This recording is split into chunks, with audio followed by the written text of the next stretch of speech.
How's it going, everyone? My name is Jovani and welcome back to yet another video. If you guys saw the last video, you'll know that we are in the process of swapping engines on both my 1976 C30 pickup and my 1979 Chevrolet Camaro. Now we're just about done with the C30 pickup, but as you guys saw in the last video, we ran into an issue with our flex plate. The flex plate that we had on this engine is for an 11-inch torque converter. We have a 10-inch torque converter. So I hopped onto Summit and I was able to pick up this guy. And as you can see by that little tag right there, this is an SFI certified flex plate. Now, did I need an SFI certified flex plate? I absolutely did not. I don't believe I'll be doing any, 8-second passes in this truck or anything, but this was available. It wasn't super expensive. It was about 90 bucks, I think, with shipping and everything, about 100 bucks. But it'll hopefully work and we can continue on with this. We're so close to being done with this. There's just a few more things that need to be left. So what I'm gonna do is I'm gonna go ahead and pull this engine back out. The only thing holding in there right now is the motor mount bolts. So we're gonna pull the engine back out, bolt this on really quickly, and then put everything back together. So let's see how this goes.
So I've been thrashing on this thing for the last day now.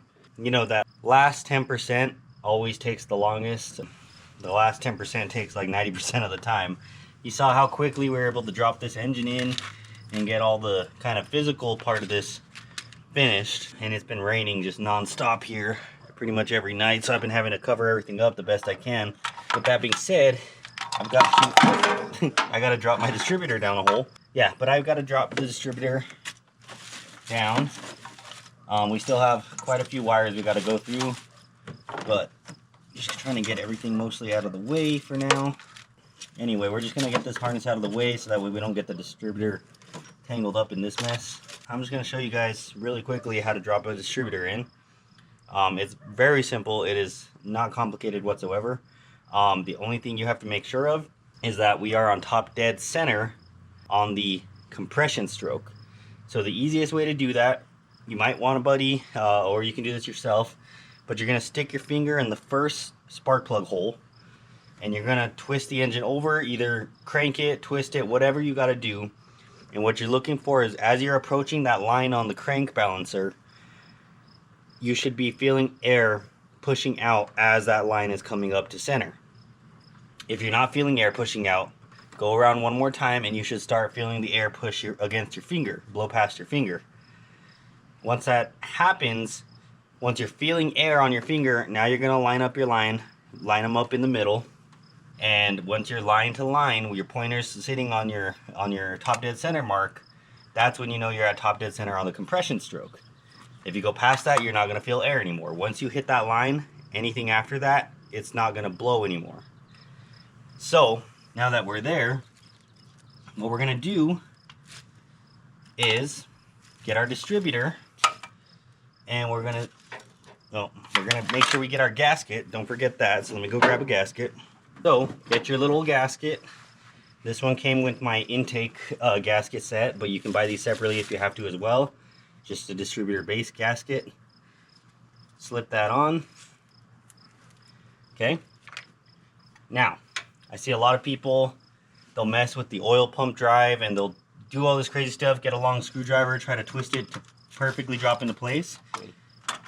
Vacuum canister is going to point to the left.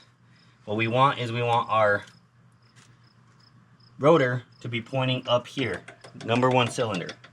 Get this, wiggle it around. See how that's kind of falling into place? That's a little bit ahead of where we want it. So we're going to actually pull back out. And we're going to try to get this rotor before the #1 cylinder at this point. Okay? And we're almost there, but you can tell our distributor is not all the way bottomed out yet. So a quick little tip is, now that we're close enough, we're going to actually just hop in the vehicle, bump the key, and that distributor will just sink down. So you guys are sitting right there by the distributor. I'm going to go inside. You can see that that distributor is not flat yet.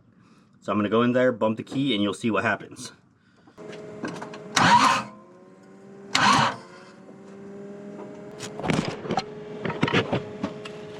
Wow. Okay, there it goes. Okay, well, it didn't drop like it normally does, but what you're seeing here and now is that you should have seen the rotor actually spinning as I'm turning the crank. We know we're in time now because the rotor's turning with the engine. If the distributor was sitting out of there and we turned the engine over, now we wouldn't be at top dead center anymore. So by doing this, once the actual gear is meshed in there, there's no way for you to lose that timing, right? So if I were to spin this engine over, and I guess I could do it, I can spin this engine over again until we're at top dead center. So it's getting a little bit difficult to see everything because of the accessories now. But you can see we're not at top dead center. We're not even close yet. So I'm gonna go crank it a couple more times and get it close to top dead center, and we'll see where our rotor lines up again.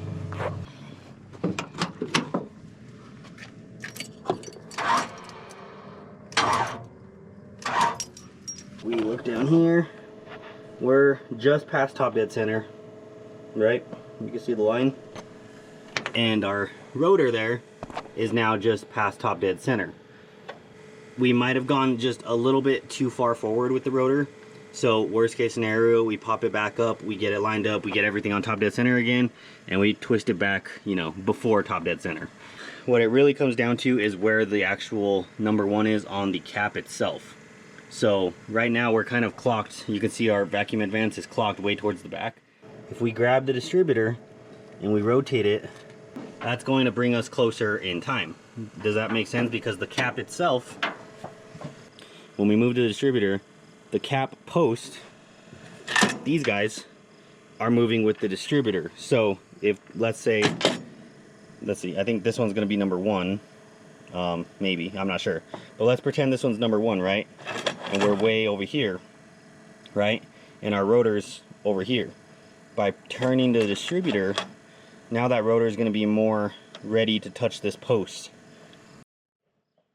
I hope this is making sense. I'm trying to explain it like without getting into like super deep detail, because I think a lot of people way overthink this kind of thing and then they end up messing up, and then they can't get their car started because their timing's way off, they're 180 degrees out, all that stuff.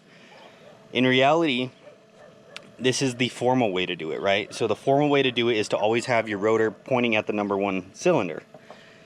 In reality, if you have the space, like if there's nothing blocking the distributor, the firewall wasn't there or whatever, you could just drop the distributor in. As long as you know which post that rotor is about to touch, that is now your #1. So you could rearrange all your spark plug wires however you want them. But this is the formal way to do it, is always have your number 1 pointing at the number 1 cylinder.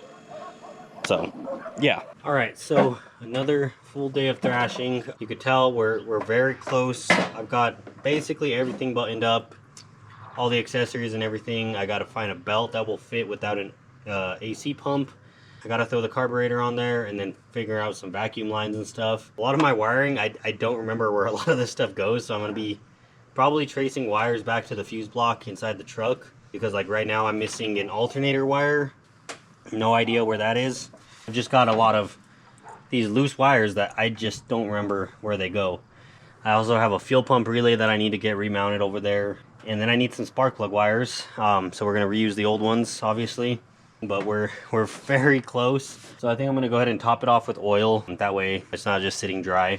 And then after that we'll get some coolant in here, and we're just about done. We're at the home stretch here. All right, boys and girls. So we are past our, I would say, the 98% mark.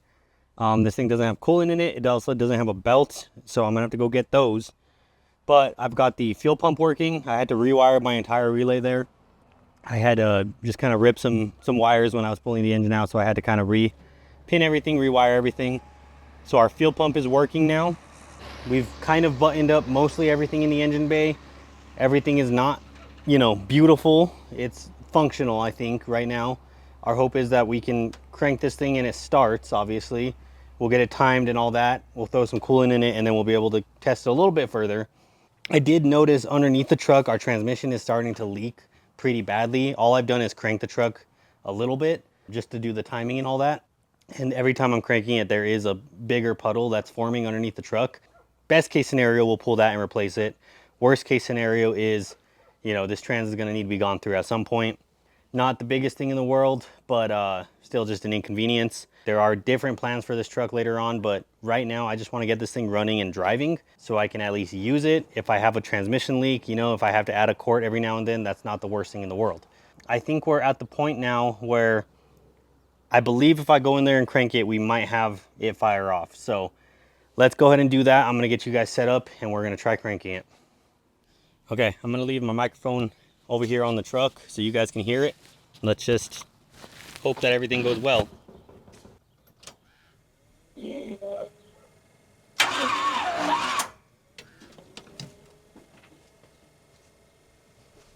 Forgot I need to turn on the jump starter.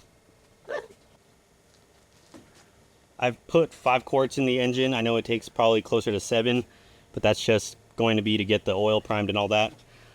We'll add more as needed once I could get I don't have a dipstick to get a reading on, so we'll kind of have to just play that one by ear as well.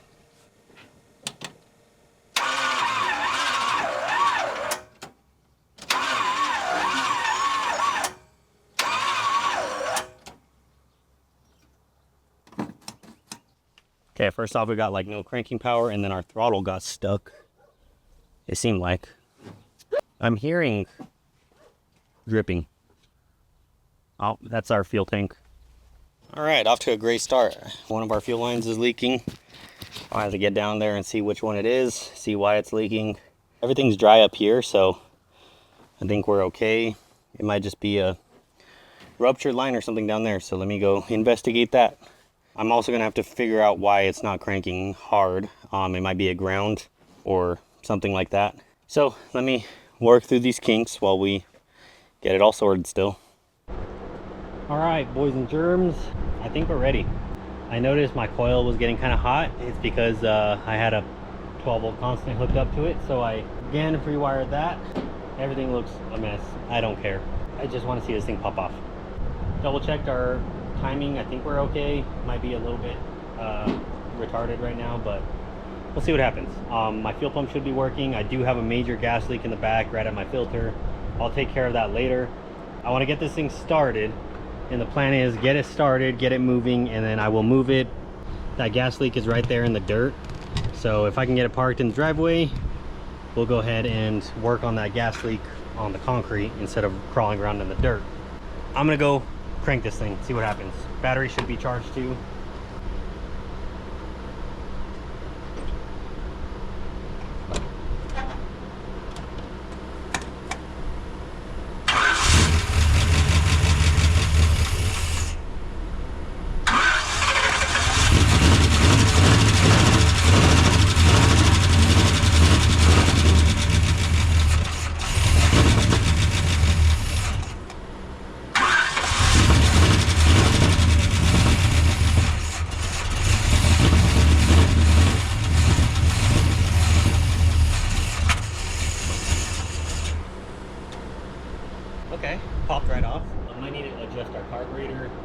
it's not either choke or our idle speed. Let me just play with that really quickly. I should have checked this before I threw the carb back on, but it's not a big deal.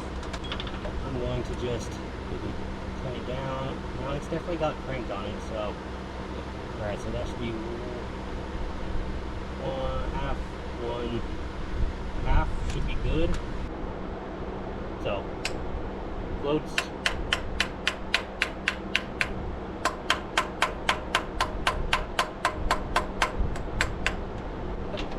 And we'll give it another shot.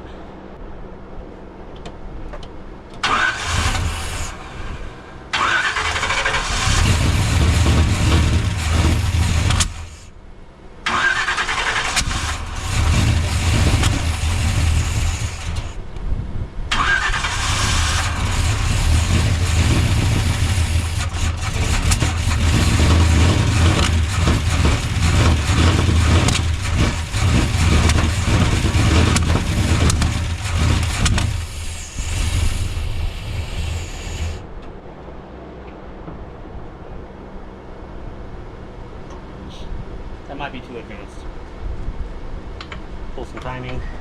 I'm gonna get a light on here and everything. I'm just trying to get it decent for now.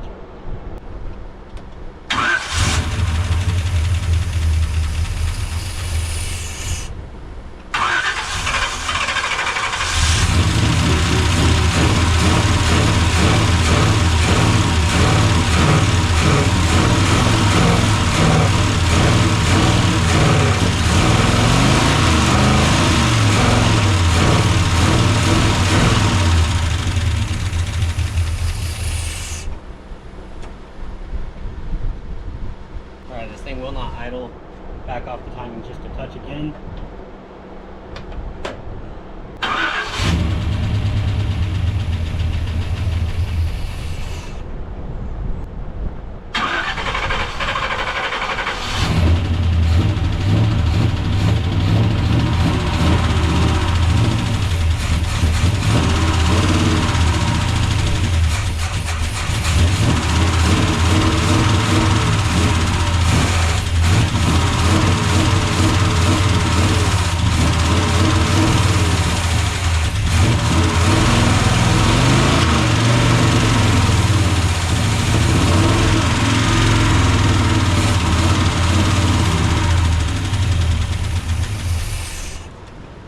Okay, so on the bright side, it does start. Lifters seem a little bit ticky. Might just need to get warmed up, get some oil pressure.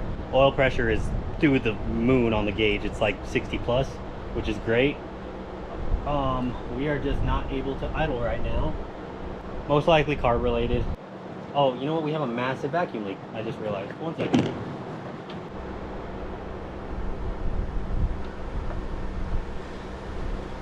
Alright, the line for the TH350 wasn't hooked up. Let me go try it again now that that leak's closed. I don't want to run it too much because I'm spraying oil all over the left side header.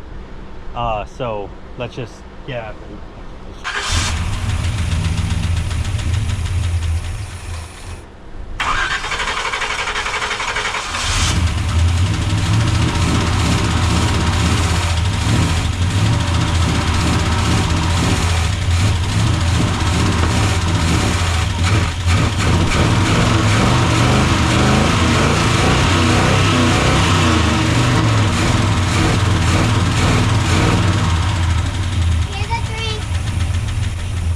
Alright, so I have been absolutely fighting with this thing for a while now. As you can see, I even changed carbs just because I thought this carb here might have just been sitting too long, might have had stuck jets and whatnot.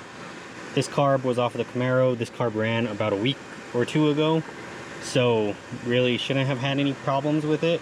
But I started just kind of poking around, and this carb does have a see-through sight glass there. And I noticed the fuel in there was looking really milky white. I have the fuel pump running right now. I'm just trying to collect as much of this as possible. But if we take a look, it's starting to clear up a little bit, but there is like a tint of white in there, which is a sign of water, which is no surprise because, as I've said, we've been getting a ton of rain here. And on these square bodies, if you take a look in here, that's my fuel tank right there.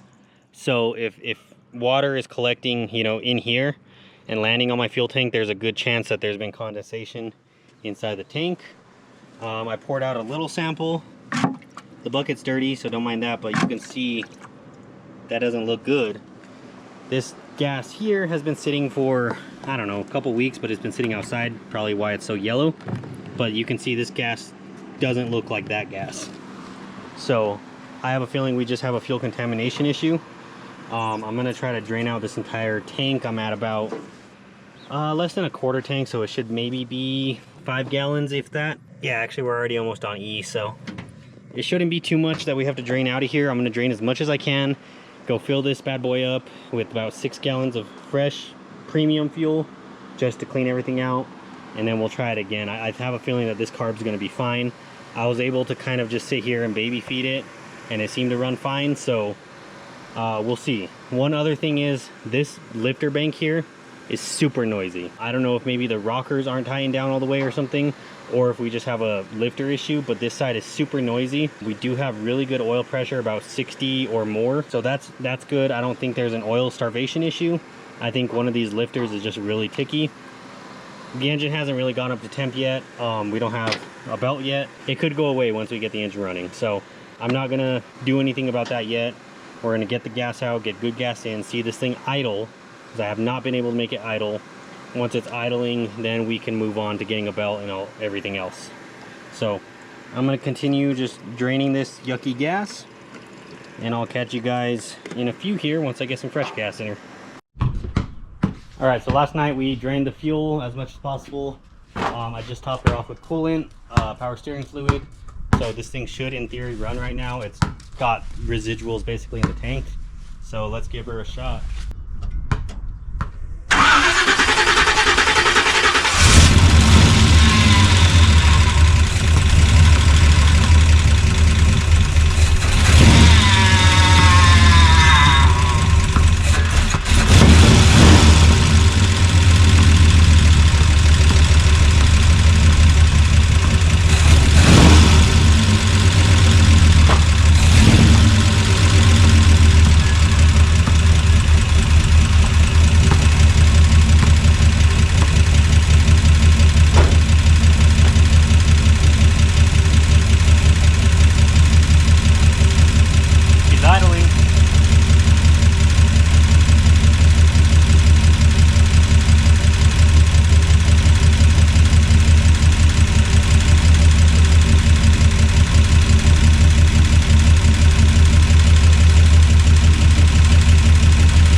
Okay, so we had a couple coolant leaks. Power steering seems like it's kind of leaking a little bit. Also, the power steering fluid looks a little bit watery as well, so maybe a little bit of water got in the tank. But she idles. I'm just gonna get her moved out of the way here. I'm gonna move the Camaro after that too. But as of right now, she starts. It's not fantastic, but it works.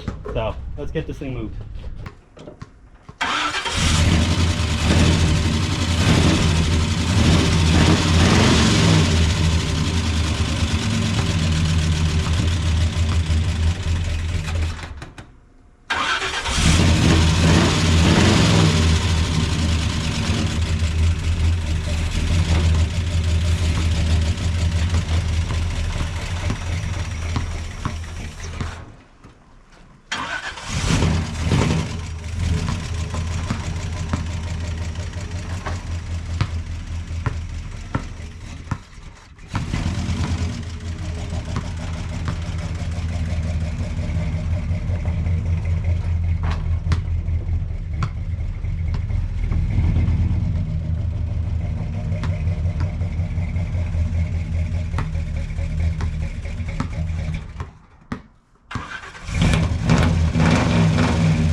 There we go. Got her moved. Obviously some things need to be buttoned up, hood needs to go on and everything, but for now she works. A lot of things need to be buttoned up. So I need a pigtail for the alternator. That's going to allow me to hook up the alternator correctly so it sees it has a voltage sense and all that. It would be nice to get air conditioning working on this at some point, and then we need to fill this thing up with some premium fuel just to get all that old gas out of there. Definitely a power steering leak or something down here. We'll just keep an eye on that, maybe tie in hoses or get new hoses if we need to. But other than that, I mean, she's doing okay. I think the main problem that we had was the fuel contamination issue, obviously, but I think once we get all that old fuel out, this thing's gonna run just fine. And then obviously we'll kind of tidy everything up afterward. Main thing is this thing just needs to be able to run because I need a vehicle, I need a truck. So that's what old Spagooter here has been good for. I'm glad we can bring some new life into him. You know, we'll have to address that transmission leak at some point too, but for now, I mean, can't expect too much out of the old girl. Now that she's got a new heart, she should be pretty decent. So I think that's where I'm gonna wrap up this video. We'll see more of Spagooter in the future, obviously. Next thing we gotta do is get this Camaro moved, get this Camaro up and running. I have a couple ideas for it right now, but we're gonna decide kind of what the best option is for this. So, as always, if you guys liked the video, hit that subscribe button, hit the like button, and then comment down below which one would you rather have, the 1979 Chevy Camaro or the 1976 C30 Dually. See you guys in the next one.